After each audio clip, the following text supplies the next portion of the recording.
पहाड़ों में नेचुरल तरीके से कॉफ़ी कैसे बनाई जाती है मैं आपको बताती हूँ।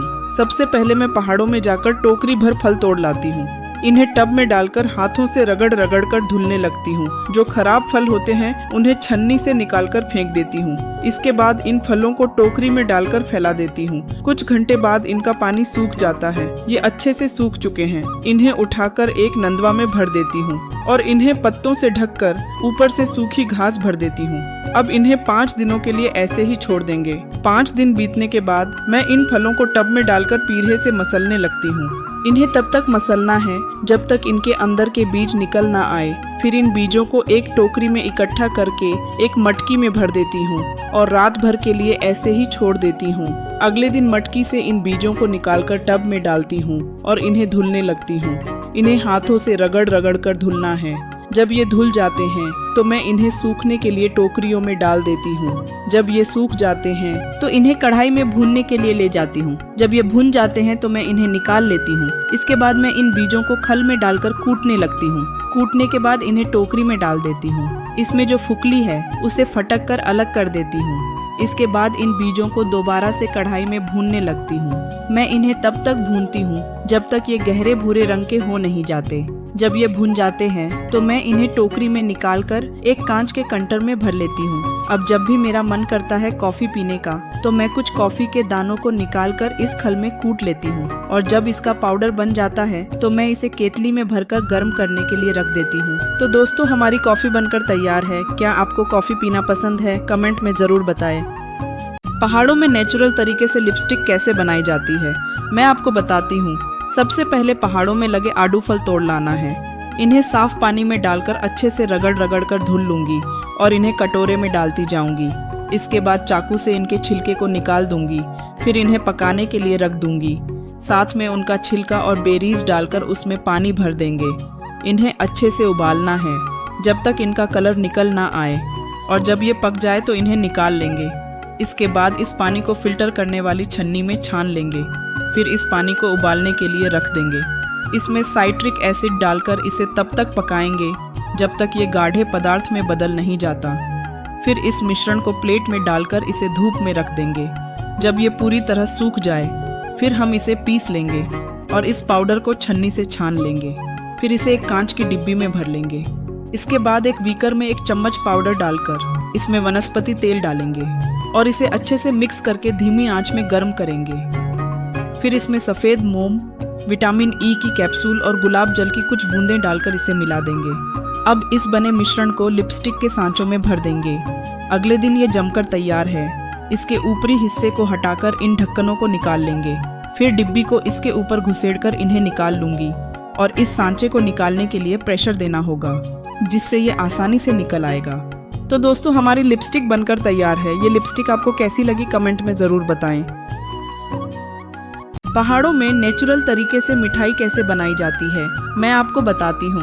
सबसे पहले पहाड़ जाकर सोंगहुआ के फलों को काटकर टोकरी में इकट्ठा कर लेंगे। घर जाकर इन्हें छत पर डालकर फैला देंगे। इन्हें 3 दिनों तक धूप में सुखाएंगे। जब ये सूख जाए तो इन्हें छन्नी की मदद से छान लेंगे और इस पाउडर को एक कटोरा में इकट्ठा कर लेंगे। इसके बाद एक कटोरा में लाल राजमा फुला देंगे और रात भर के लिए इन्हें ऐसे ही छोड़ देंगे। अगली सुबह इन्हें धुलकर उबालने के लिए रख देंगे। इन्हें अच्छे से पकाना है। जब ये पक जाए तो इन्हें एक टोकरी में डाल देंगे जिससे गर्म पानी कटोरे में भर जाएगा। अब इन्हें एक कटोरा में डालकर चम्मच से मसलना है और इसका हलवा बना देना है। इस पेस्ट को एक थाली में डालकर इसे बराबर कर देंगे। इसके बाद उस पाउडर में पानी डालकर इसका पेस्ट बना लेंगे। फिर इसमें चीनी डालकर इसे मिला देंगे और फिर इस पेस्ट को उस थाली के ऊपर डाल देंगे। इसे हर जगह डालना है। फिर इसे रात भर जमने के लिए छोड़ देंगे। अगली सुबह यह जमकर तैयार है। अब इसे चाकू से काट लेंगे। इनके पीस के ऊपर शहद और ओसमांस के बीजों को डालकर सजा देंगे। तो दोस्तों, हमारी मिठाई बनकर तैयार है। वैसे आपको कौन सी मिठाई अच्छी लगती है कमेंट में जरूर बताएं। पहाड़ों में नेचुरल तरीके से शैम्पू कैसे बनाया जाता है मैं आपको बताती हूँ। सबसे पहले मैं किसी तालाब या गड्ढे में घुसकर काई की पत्तियों को टोकरी में इकट्ठा कर लेती हूँ। फिर नदी जाकर एक पत्थर उठाना है और टोकरी में रख लेना है ताकि टोकरी बहे ना। फिर इन पत्तों को टोकरी में डालकर धुल लेना है। इसके बाद घर जाकर इन पत्तों को सूखने के लिए टोकरी में डाल दूंगी। जब ये अच्छे से सूख जाए तो इन पत्तों को खल में डालकर कूट लूंगी। जब इसका पाउडर बन जाए तो मैं इसे छलनी से चालकर बड़ी पत्तियों को अलग कर दूंगी। इसके बाद जंगली गुलदाउदी के फूलों को कूट लूंगी। ये शैम्पू को सुगंधित बनाएगा। इसे भी छान लेंगे। फिर 8 अलग अलग प्रकार की जड़ी बूटियां लेना है जिनका प्रयोग शैम्पू बनाने में करेंगे। इनको भी कूट लेना है। डेंड्रोबियम ऑफिशिनेल पाउडर, एल्म छाल, शहतूत की पत्तियां, नुकीली सुइयां, टकसाल के पत्ते और गैनोडर्मा पाउडर डालकर, पाइन नट तेल और जैतून का तेल डालकर इसे अच्छे से मिक्स कर देंगे। फिर इसे आटे की तरह मार लेती हूँ और पीट पीट कर साबुन का आकार दे देंगे। इसकी महक लाजवाब होती है। इसके बाद मैं नदी जाती हूँ और टब में पानी भरकर अपने बालों को धुलने लगती हूँ। तो ये है नेचुरल शैम्पू जो बालों को पोषक तत्व भी दे। सूखने के बाद बाल कितने सिल्की और चमकदार लगते हैं आप देख सकते हैं।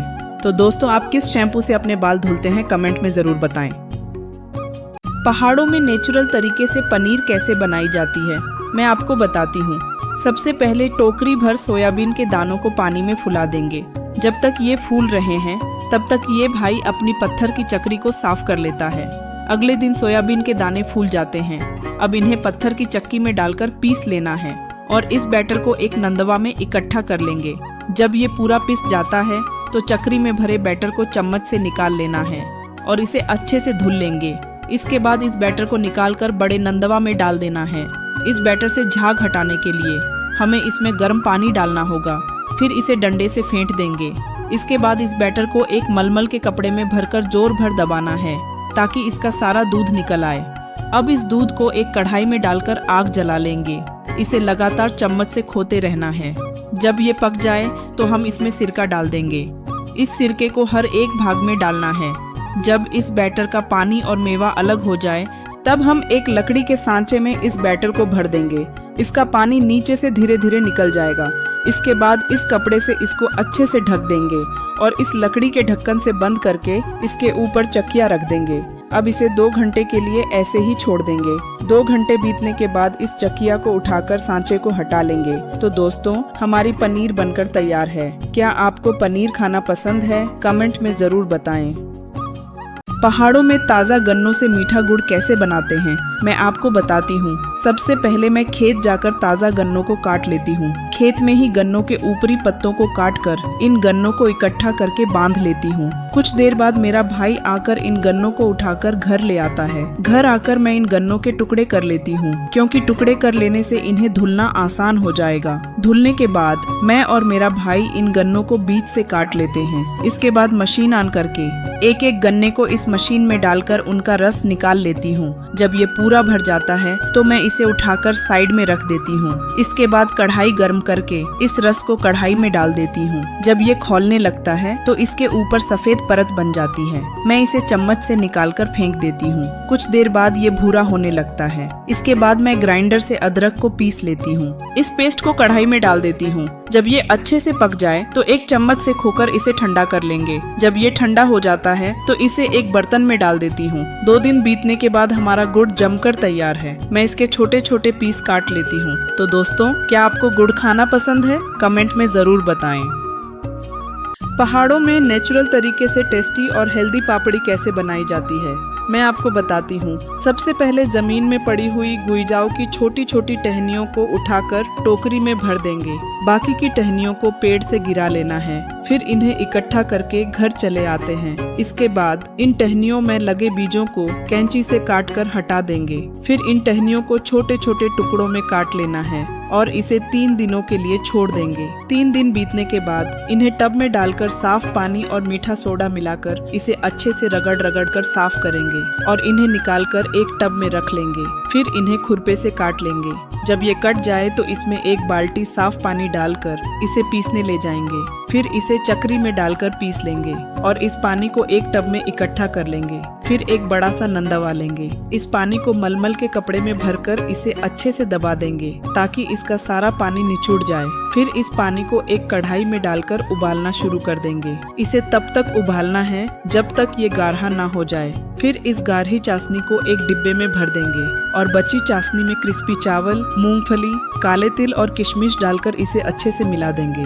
फिर इसे लकड़ी के सांचे में भरकर एक बेलन से इसे बराबर कर देंगे और एक दिन के लिए छोड़ देंगे। अगले दिन इसे निकालकर इसके बड़े बड़े टुकड़े काट लेंगे।